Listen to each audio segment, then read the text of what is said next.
In this tutorial, we will get acquainted with the continue statement in Node.js JavaScript. This statement is used to skip the current iteration of a loop and continue with the next one. It's particularly useful when you want to avoid certain computations or checks within a loop for specific conditions.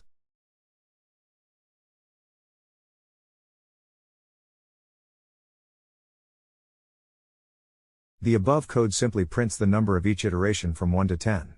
Now, let's say we want to skip the 5th iteration. This is where the continue statement comes into play.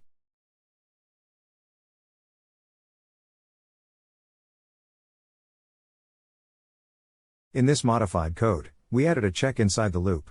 If the iterator I equals 5, the continue statement is triggered, skipping the rest of the loop for this iteration. Therefore, the console.log statement will not be executed for I equals 5.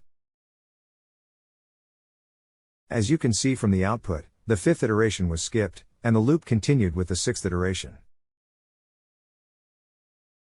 Now, let's see how continue statement works in a while loop.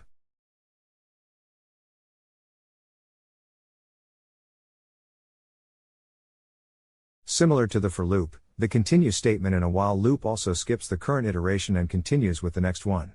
Note that, in a while loop, we need to make sure that the iterator is incremented before the continue statement to avoid infinite loops.